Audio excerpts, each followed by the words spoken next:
Welcome to Daily Steps from One Extraordinary Marriage, where we outline simple steps that you can take to have the ultimate marriage adventure. I'm Tony DeLorenzo, your co-host, along with my beautiful wife, Elisa. In today's show, we address a question: why is it so hard for my husband to meet my needs?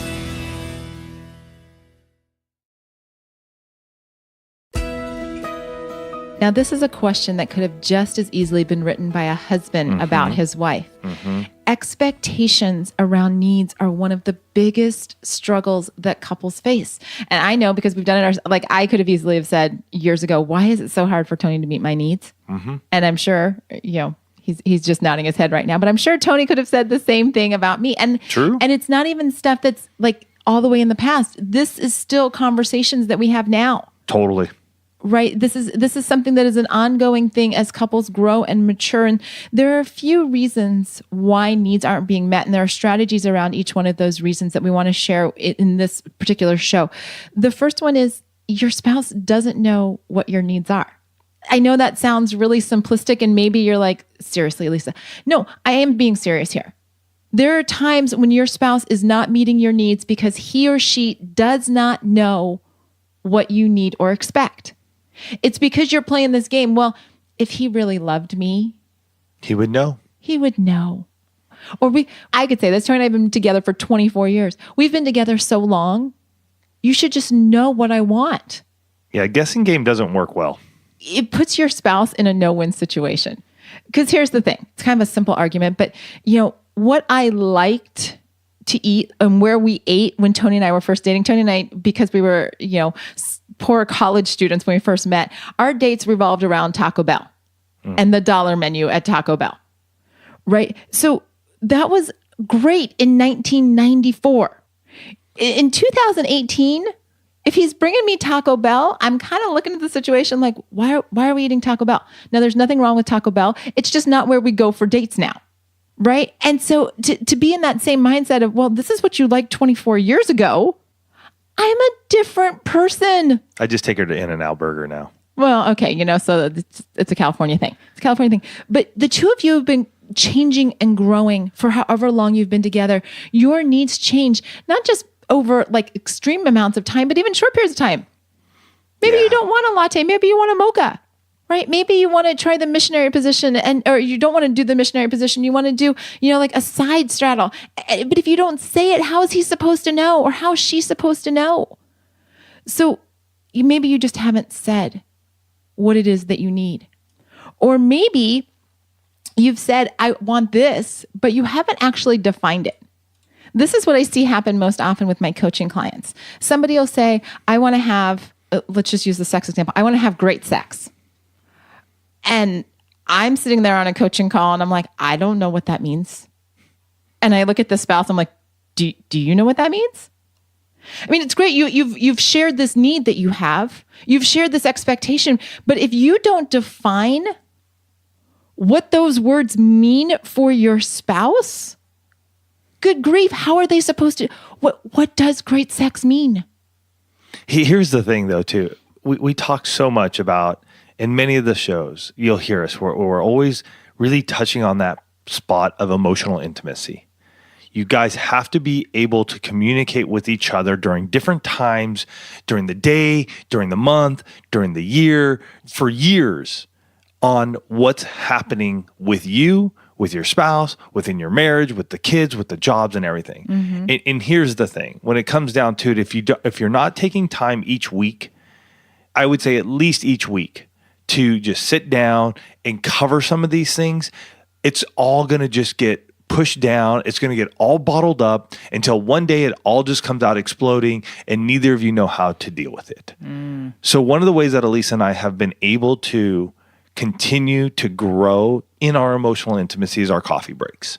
I think it's one of the best ways that on a weekly basis we have set aside time. And if you come back to us and say, hey, well, we're just too busy, then you guys really need to look at your calendar and find time for yourselves. Because if you want your marriage to be extraordinary, you're going to have to put time into it.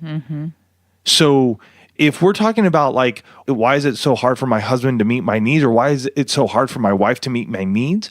It's probably because you guys haven't spent any time in the recent past talking about them. So check out our coffee break, and you can get that at oneextraordinarymarriage.com/coffee break. Here's the thing though. It's not enough just to get it. What you need to do is sit down and go, when are we going to find a half an hour each week when we're going to get away and make it happen? Because I will tell you, when Elisa and I stick to that, the expectations we have of each other, of our marriage, of one another, we know them. Mm-hmm. And because of that, we grow. And that coffee break, I'm glad you mentioned the coffee break, because that actually ties into the third reason that needs are not being met. And that's because there's such extreme disconnect in the marriage. The first two we talked about, maybe he or she doesn't know what the needs are. Maybe they're just vague, and they need a little more meat on the bones, right? To just flesh that out. But the third reason that needs aren't being met is because the two of you are in a season of extreme disconnect. And you're kind of playing, both of you, you get into this place, well, I'm not going to meet his needs until she meets my needs, right? Like it's this whole, well, I'm not doing it for you until you do it for me. And that becomes a self-perpetuating cycle, right? The two of you need to create an environment, and maybe the coffee break is the only tool that you need. Maybe you need to use the coffee break along with a coach to say, let's create an environment where these needs can be shared. Let's create an opportunity where the hurts and the resentments, because that's where the disconnect comes from, right? Stuff that hasn't been said. Maybe these needs haven't been met for a long time, and now you're just getting resentful, right? And so now you're like, well, I'm not going to meet your needs because you're not meeting, and it's just this little tit for tat, which is, it's funny when kids are 3, right? Well, I'm not giving you that toy because you didn't give me a toy. It's a whole different thing when you're 43 or 53 or 33, and you're like, well, I'm not doing that for you because you're not doing it for me. And here's what I'm going to say. You guys, it's imperative that you begin to have these discussions again. And this is why. There's nothing more that just hurts when you hear of a couple. They end up separating because needs are not met. And guess what? They're met somewhere else. It's easy. In today's world, folks, it's easy. It's easy to get on your phone and meet somebody. It's easy to just hang out at the office and somebody starts making an advance on you. It's easy. And we don't want to see that happen in your marriage. So you really got to look at yourself in the mirror and go, am I going to hold all this in? Am I not going to engage my spouse? Because if you're not, you need to understand that they may engage somewhere else. And that's not where you want to be, because those emails hurt even more when we hear that a spouse has had an emotional affair, a physical affair. And really, had you guys just started down a path of just going, how can I meet your needs? I don't need to be resentful because you haven't met mine yet, but let's start talking about this so we can meet each other's needs. Because there was a time when we were so in love with each other, that we were so infatuated with each other, that we were willing to stand up before our friends and our family and everybody to say, I do. And if you did that, then you may need to sit down with each other and say, I do again. But this I do is, I do because I love you and I want us to have the extraordinary marriage we desire. For more information on this topic, check out oneextraordinarymarriage.com/346.